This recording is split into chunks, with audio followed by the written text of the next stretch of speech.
6 años de detención y una inhabilidad por el resto de su vida para ejercer cargos públicos.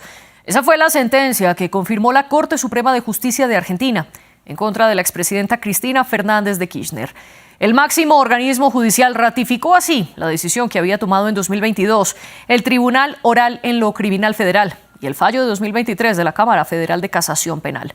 La ratificación es para uno de los 2 cargos que la Fiscalía quería atribuirle. La exmandataria responderá por el delito de administración fraudulenta en perjuicio de la administración pública y no por asociación ilícita.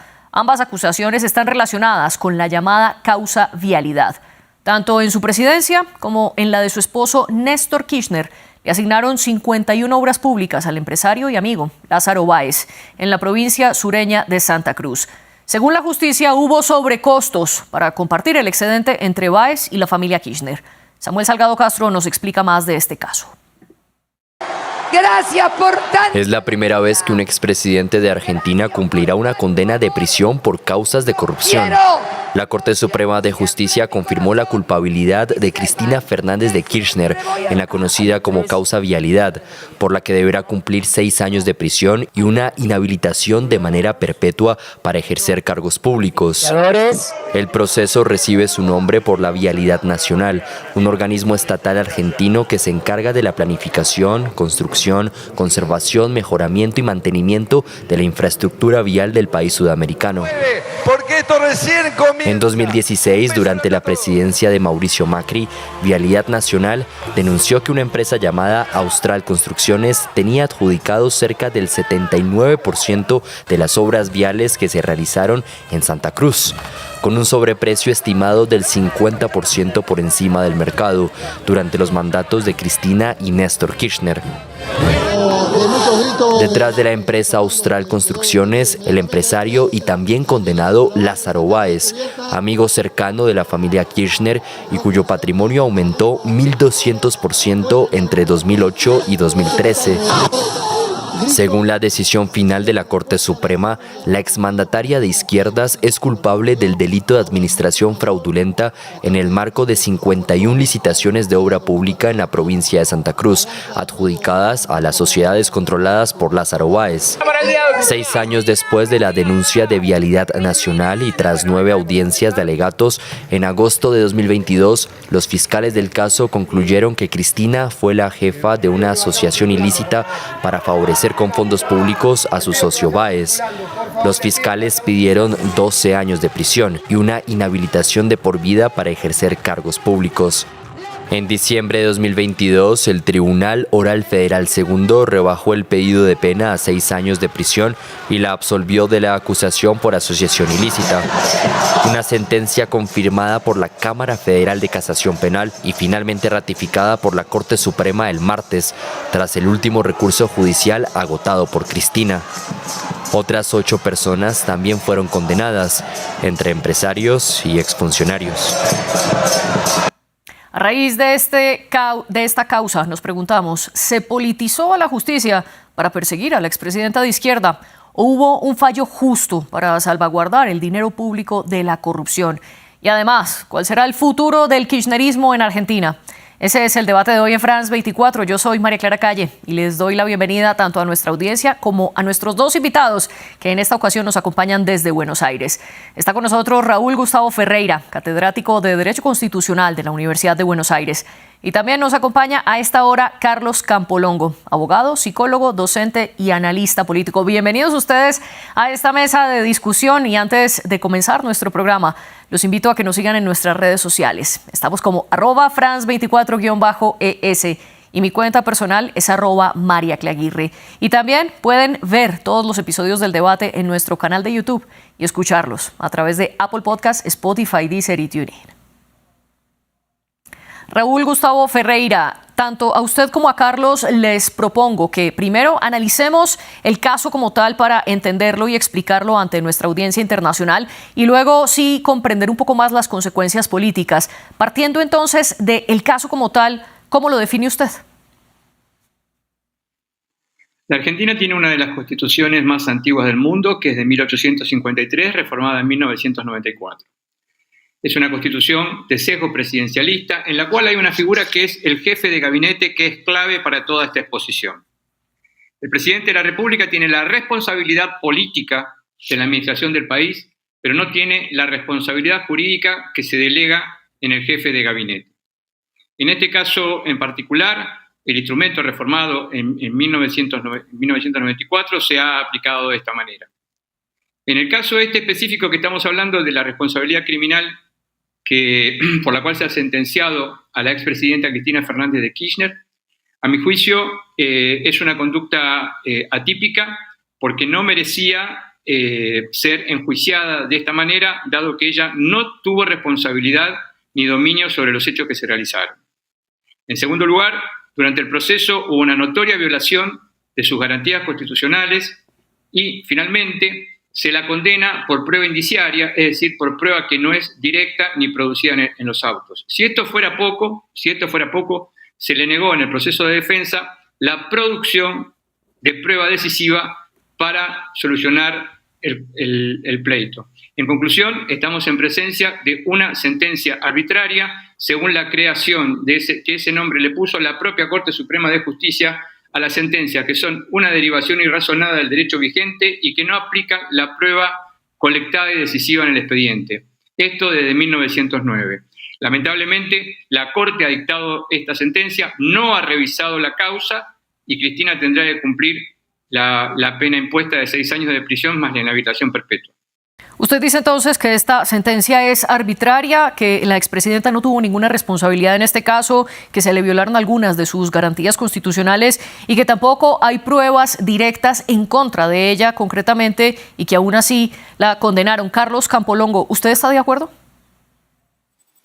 No, en absoluto. El tema es el siguiente. Primero, en este tipo de cuestión jurídica, la historia nos enseña que hay dos modos, el modo de la connivencia o de la ruptura.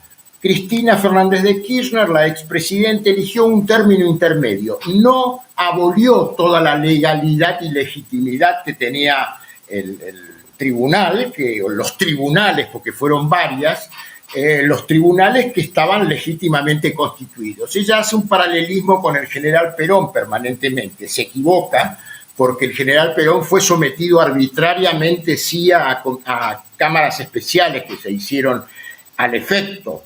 Pero el tema de la definición clara en una palabra, la ruptura es desconocer todo, ¿sí? Y no acatar absolutamente nada. Les diría que lo tomó Cristina Fernández de Kirchner en uno de sus cierres finales.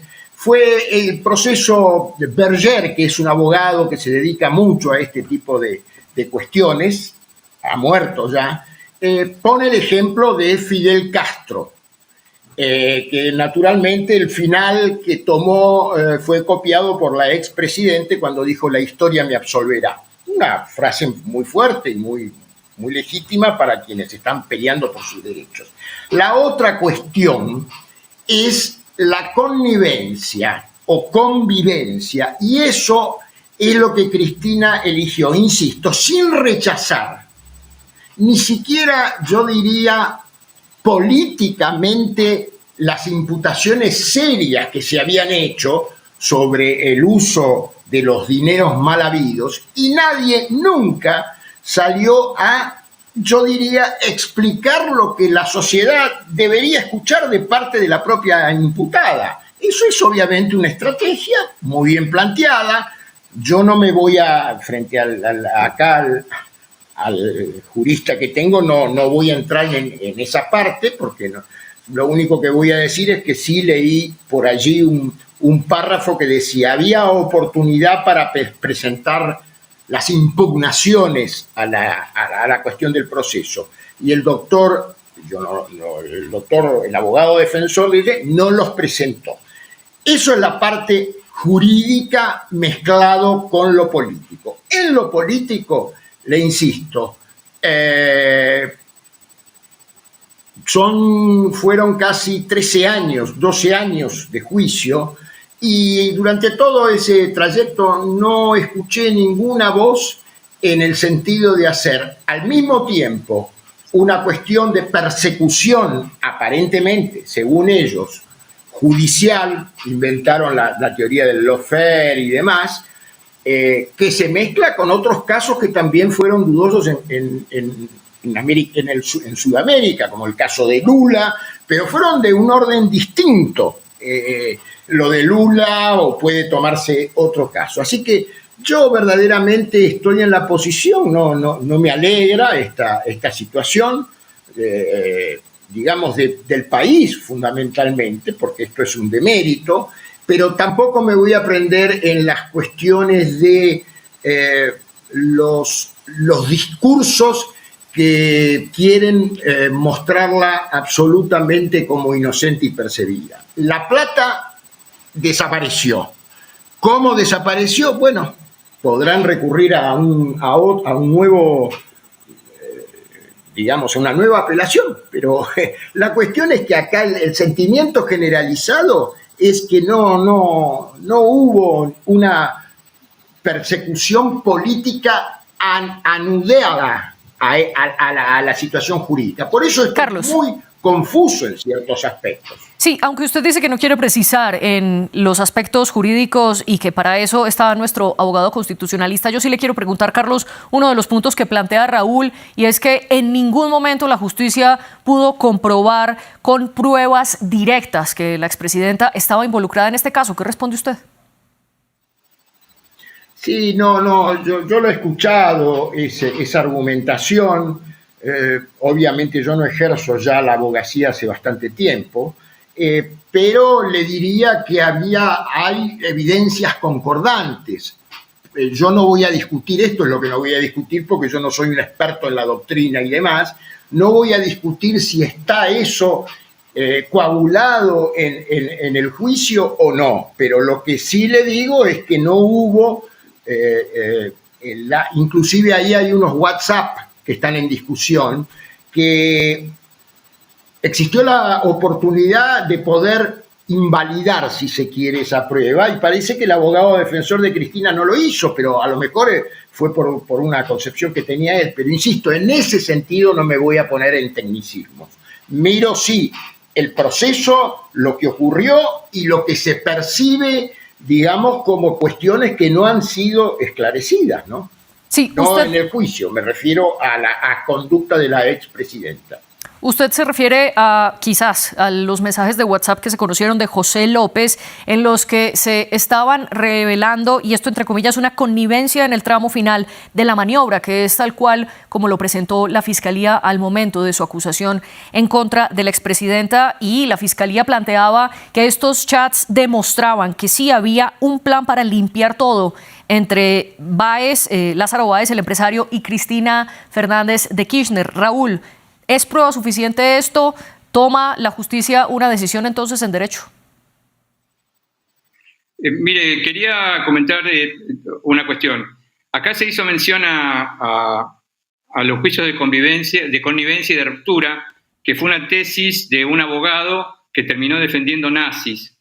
Es una tesis que prácticamente no tiene ninguna hondura en el derecho, pero la audiencia que nos está escuchando tiene que saber que desde el primer día hasta el día de hoy, Cristina Fernández de Kirchner se ha sometido al derecho de la Argentina. O sea que no ha habido ningún tipo de ruptura y ha cumplido con todo detalle todas las citaciones a las cuales fue convocada y a todas las audiencias. En segundo lugar, el derecho no es sentimiento, el derecho es razones. El derecho es una lengua para la razón, para facilitar la convivencia. Entonces, si evidentemente se quiere condenar a una persona, para condenar a una persona tiene que existir prueba directa y tiene que existir un tipo penal. O sea, la idea del derecho penal, que está engarzado en la Constitución, tiene más de 250 años, o sea, tiene que existir una acción típica, antijurídica y culpable, que es lo que no existe en este caso.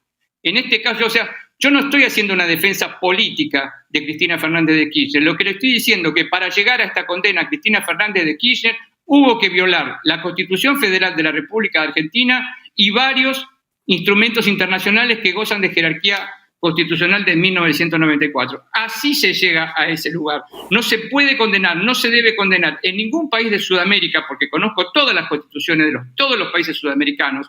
No se puede condenar por prueba indirecta de prueba indiciaria, lo que a mí me parecería máxime en un expediente que tiene más de 15.000 páginas, repito, más de 15.000 páginas, más de 200 cajas de documentación, y no existe prueba directa. O sea, no se ha consolidado una prueba directa, y por indicios y por prueba indirecta se pretende condenar a una persona mayor de 70 años que fue 2 veces presidenta de la República, 6 años de prisión, excluirla del proceso electoral, porque no va a poder ser candidata ni va a poder seguir siendo presidenta del Partido Justicialista, que es el principal partido de la Argentina. A mí me parece que es un acto absolutamente irracional, es un acto de imperio. Estamos en presencia de una sentencia arbitraria que, por la autoridad que tienen los fallos de la Corte Suprema, tiene que ser cumplida, pero va a ser cumplida la arbitrariedad y es un castigo inusual, inequitativo e injusto que se le aplica a la expresidenta. Aquí simplemente un dato de contexto que más adelante lo vamos a analizar, y es que el 26 de octubre del 2025 en Argentina habrá elecciones legislativas para elegir a parte de los senadores y parte de los diputados nacionales, y precisamente Cristina Fernández ya había dicho con anterioridad que ella iba a participar en estas elecciones, concretamente en la provincia de Buenos Aires. Raúl, usted dice que se violó la Constitución y que esta sentencia es arbitraria, pero si es así, ¿por qué entonces se toma esta decisión en este momento, sabiendo que, como lo decía Carlos, es un proceso que lleva más de 10 años? Mire, yo le voy a contar, en todos los países del mundo, muchas decisiones de los altos tribunales son tomadas por mayoría, y hay minorías que no están de acuerdo. Sin ir más lejos, por ejemplo, cito el fallo Trump de la Corte Suprema de los Estados Unidos, que fue decidida el año pasado, el 1 de julio del año pasado, por 6-3, y la mayoría de la Corte Suprema dijo que las tareas del presidente conclusivas, preclusivas y exclusivas no están sometidas a enjuiciamiento penal. Hay inmunidad absoluta frente a eso. Repito, inmunidad absoluta frente a las tareas que hace el presidente de la República en los Estados Unidos. Y hubo una minoría de 3 jueces que dijeron que si se aceptaba eso era profundamente antidemocrático y se colocaba al presidente de la República por encima de la Constitución. Es decir, que la Corte Suprema haya dicho, con los argumentos que ha vaciado en el acto, en la causa Cristina Fernández de Kirchner, es aplicable para la causa, pero no significa que yo esté de acuerdo, porque se violó el principio de inocencia, porque se violó el principio de imparcialidad, porque se violó la competencia, porque se violó el principio de legalidad, porque se violó el principio de razonabilidad, porque se violó el sistema republicano, porque se violó la división de poderes y porque no se la dejó defender adecuadamente en el juicio, además en un juicio donde está aprobado que las obras se hicieron y esas obras fueron aprobadas por un presupuesto emitido por el Congreso de la República, cuya rendición de cuenta también fue aprobada. O sea, de esto estamos hablando, María Clara. ¿Es una defensa jurídica o son argumentos jurídicos los que estoy trayendo acá? Para nada político, porque lo político significa la exclusión de Cristina Fernández de Kirchner del proceso electoral siendo presidenta del principal partido opositor. Y luego vamos a profundizar en eso, en ser la presidenta del principal partido opositor. Pero antes quiero preguntarle a Carlos sobre una de las denuncias más sonadas de este caso. No vamos a entrar a discutir cada minucia ni cada detalle de si fue jurídico y constitucional lo que decidió y ratificó la Corte Suprema, ya que nuestro programa no daría abasto. Pero sí le quiero preguntar por 2 hechos que fueron bastante conocidos tanto nacional como internacionalmente. Y es que uno de los jueces, Rodrigo Jiménez, jugó fútbol en la quinta de Mauricio Macri junto con el fiscal Diego Luciani, siendo el fiscal la parte que acusaba y el juez debería guardar imparcialidad para poder decidir con justa causa el fallo. Y además de esto, cuando una vez la defensa de la expresidenta recusó a varios de los jueces por estas irregularidades, la Cámara de Casación los dejó en su lugar. Sin embargo, dos de esos políticos de la Cámara de Casación habían visitado también la quinta de Macri, pero para jugar pádel. ¿Esto no invalida el caso, Carlos?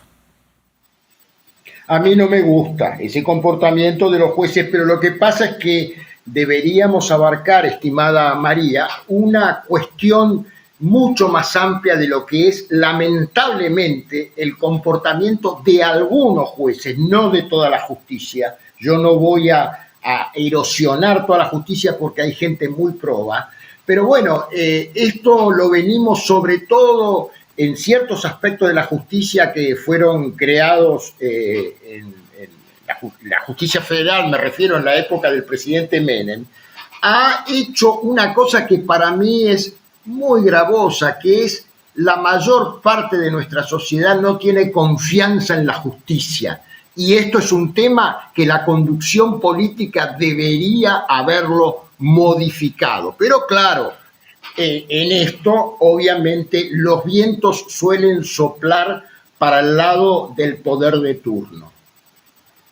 Y quiero preguntarle ahora sí a Raúl, para usted, ¿cuáles pueden ser las consecuencias políticas de tener a la expresidenta y, como usted bien lo decía, además la presidenta del Partido Justicialista, que es el mayor opositor, ahora tenerla no tras las rejas porque todavía no se determina si cumplirá la condena en su casa o en prisión? Pero aún así, ¿qué implica tener a una figura como Cristina Fernández con una condena ratificada? Mire, María Clara, yo voy a emitir simplemente una tesis. El actual presidente de la República ha hecho declaraciones a varios medios internacionales, no solamente nacionales, que su tarea es demoler el Estado, llevar adelante el derrumbe del Estado. Si se derrumba el Estado, se derrumba la Constitución. Y si se derrumba la Constitución, se deteriora por completo la paz social. Si estamos hablando de esto, estamos hablando de un presidente autocrático, elegido por una mayoría, ciertamente, pero que hace del despotismo la conducta horaria, le diría. En este marco, el principal partido opositor es el Partido Justicialista, y estamos hablando de la principal referente, vuelvo a repetir, es la presidenta, además del partido que se estaba candidateando para una diputación provincial en la provincia de Buenos Aires, que es el distrito más grande en el Estado Federal de la Argentina. No, las consecuencias es imposible, la verdad es que no puedo hacer ninguna profecía porque al quedar ella excluida de la escena electoral es todo un proceso que se va a tener que dar dentro del propio Partido Justicialista para ver cómo se organizan y, como decía el general Perón, que es el fundador del partido, la organización vence al tiempo. Se tendrán que organizar y ver cómo van a vencer esta situación. En relación a lo que viene, en las próximas horas, nosotros veremos aquí dónde Cristina Fernández de Kirchner cumplirá su condena. Ella ha pedido prisión domiciliaria, le corresponde la prisión domiciliaria por dos razones: primero, por la edad, y segundo, por haber sido expresidenta de la República. Es una cuestión que en este momento en que estamos en este programa tan gentilmente invitados por ustedes, no ha sido discernida y no sé finalmente cómo se va a discernir. Y quiero preguntarle a Carlos, ¿qué opina de esto que dice Raúl cuando él dice que parte de la política de Javier Milei, el actual presidente, es derrumbar al Estado? ¿Esta ratificación de condena en contra de Cristina Fernández hace parte de un intento de Milei por derrumbar el Estado?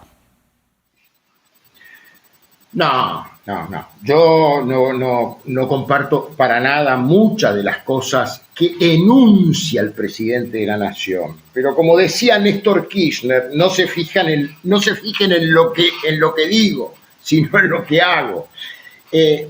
Dos o tres puntos rápidamente. Cristina Fernández de Kirchner, que fue 2 veces elegida presidente y una vicepresidente, y digitó no muy democráticamente el llamado Partido Peronista. Ahí yo no quiero entrar en una discusión de tipo político que ameritaría, porque hablaría de la madurez de ser consistente entre lo que se hace y lo que se dice. El Partido Justicialista no ha tenido elecciones más que el pasaje de las PASO, valga la redundancia, pero la única elección nacional que ha tenido luego de la crisis del 2001 fue la de el presidente luego Carlos Menem y el contrincante de él, que fue Antonio Cafiero.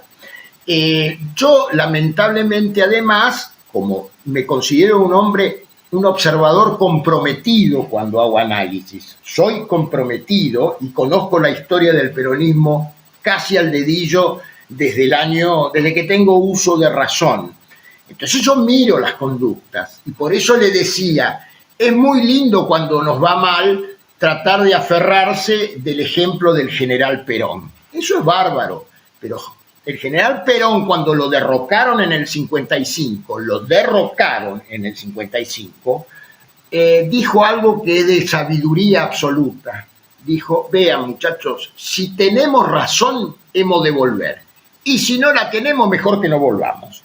O sea, ustedes han tocado el aspecto del peronismo, engloban como si fuese una cuestión consolidada todo el periodo kirchnerismo asimilado al peronismo. Hay muchas personas que no lo comparten y pueden dar sus razones a lo largo del tiempo, de las cosas que han acontecido, una violencia con el periodismo que se inició justamente en el gobierno de Cristina Fernández de Kirchner, cuando escupían a los periodistas, o les hacía a los adeptos, hacía que tiraran flechas para hacer centro o blanco en los periodistas, que evidentemente es toda una cuestión que no la puedo analizar, pues ya abrimos sino a otro tema, pero usted lo sabe bien, María, cómo es las cuestiones que está atravesando el periodismo. Esto para mí, por supuesto que se han dicho frases que yo creo que son totalmente inapropiadas, poner el último clavo en el cajón del kirchnerismo,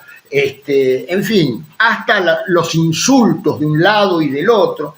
Entonces es realmente muy preocupante todo lo que está pasando. Y fíjese, yo miro y aquí tengo a un jurisconsulto enfrente de mucho prestigio. Vea, acá se hizo una discusión sobre el tema de la ficha limpia, como si eso fuese central. Esto no quiere decir que yo estoy validando la corrupción.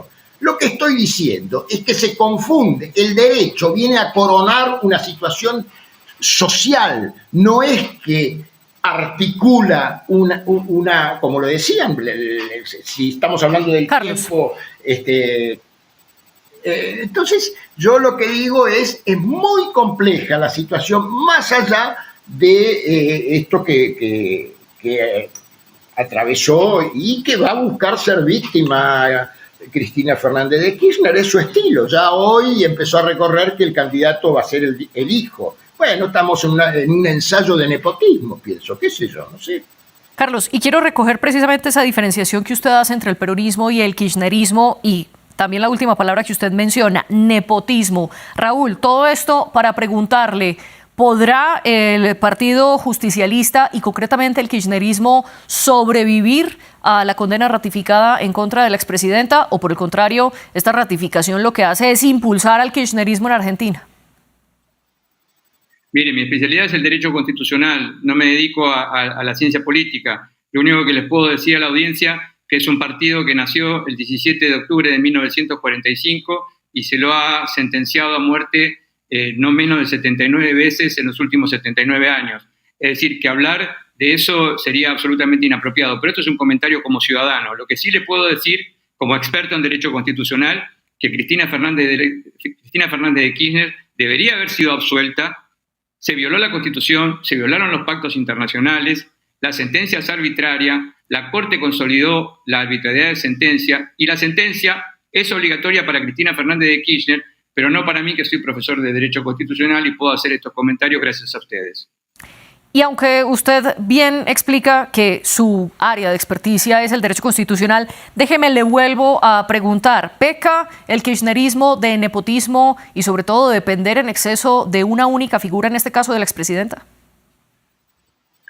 El nepotismo no es una práctica solamente del Partido Justicialista, es una práctica completamente extendida en toda la Argentina y en todos los países de América Latina que tienen un sistema presidencial. El sistema presidencial es un sistema perverso que contempla la posibilidad de aumentar los poderes de una sola persona en la creencia de que esa persona va a tener la lucidez suficiente para resolver los problemas de todas las personas. No es un problema solamente de Argentina. El nepotismo existe en mayor o menor medida en casi todos los países de América Latina. Existe, por supuesto, en el Partido Justicialista y en todos los partidos de la Argentina.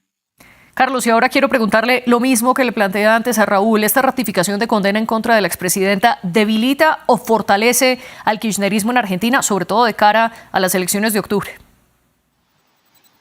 Bueno, no está claro porque hay que ver, yo no tengo una mirada lineal de la política, es un corsi ricorsi, decía un filósofo italiano notorio. Habrá que ver cómo juegan muchos factores que se han puesto en la lisa electoral ahora. De todas maneras, pienso, pero esto es nada una sospecha, no. La política no tiene gurús, más allá de que se dice que los asesores son gurús,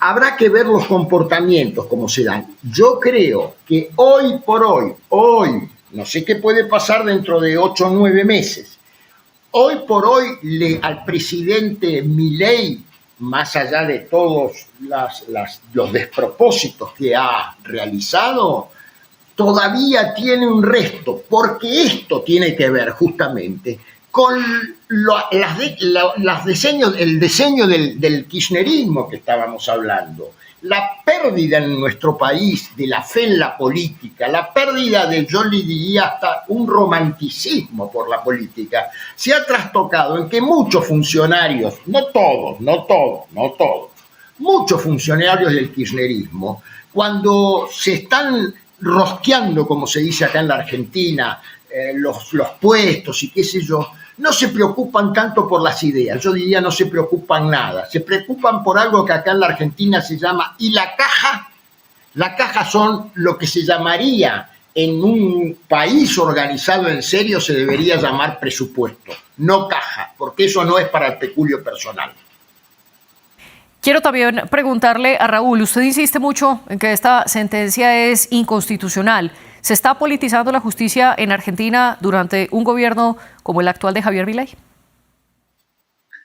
No, el fenómeno de la politización de la justicia viene de mucho antes. El mal viene de más lejos. No es algo que haya empezado en diciembre del 2023. Le diría que esto comenzó a mediados del siglo pasado, cuando alguien creyó que la solución de los problemas de la ciudadanía se resolvían en los tribunales y no en las urnas electorales. Acá el problema está en que las políticas públicas tienen que ser discernidas en las urnas electorales y no en los tribunales de justicia. Tenga en cuenta la audiencia que la Argentina además tiene compromisos inmensos con el Fondo Monetario Internacional, y el Fondo Monetario Internacional es un gran inspector de las políticas públicas hoy por hoy en la Argentina, y no se puede descartar que para la configuración de esas políticas públicas el Fondo Monetario Internacional, que constantemente le hace préstamos a la Argentina, sea un gran, o sea, que tenga un factor decisivo en todo lo que va a suceder. Consecuentemente le diría, la judicialización de la política tiene aproximadamente unos 30 años en la Argentina. Comenzó de una manera tímida, que aquel que perdía en el Congreso se iba con los tribunales, con lo que llaman ustedes los colombianos una acción de tutela, que acá se llama acción de amparo, iban a pedir que lo que perdieron con una mayoría en el Congreso, que un juez lo diese vuelta. Bueno, hoy no hay cuestión legal en la Argentina que pueda ser consolidada si no pasa por los tribunales. O sea, es una situación muy parecida a un gobierno de los jueces. Carlos, y muy brevemente, usted asentía mientras Raúl estaba respondiendo. Creo que es el único punto con el que coinciden. ¿Cree usted que se está politizando la justicia y que esto viene de tiempo atrás? No, estaba afirmando que coincido en gran parte con lo que dice el doctor. Le diría que yo iría más atrás. Todo esto comienza también desde el punto de vista jurídico cuando la Corte Suprema de Justicia en el año 30 declaró que la derrota de un gobierno y el triunfo de un gobierno dictatorial no hay nada más que discutir, no hay que discutirlo eso en los tribunales.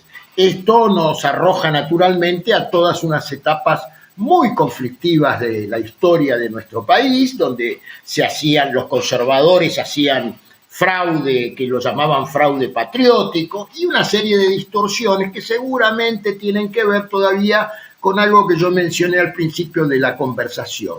¿Cómo nos cuesta ganar la madurez cívica y política? Nos cuesta mucho. Raúl Gustavo Ferreira y Carlos Campolongo, les agradezco profundamente por participar aquí en el debate de France 24 y exponer sus argumentos. Precisamente este programa está para eso. En esta ocasión, la jefe de edición del debate fue Jennifer Guevara y la jefe de invitados fue Melissa San Miguel. Ustedes vean más información en france24.com y nosotros regresamos en breve con más información para ustedes.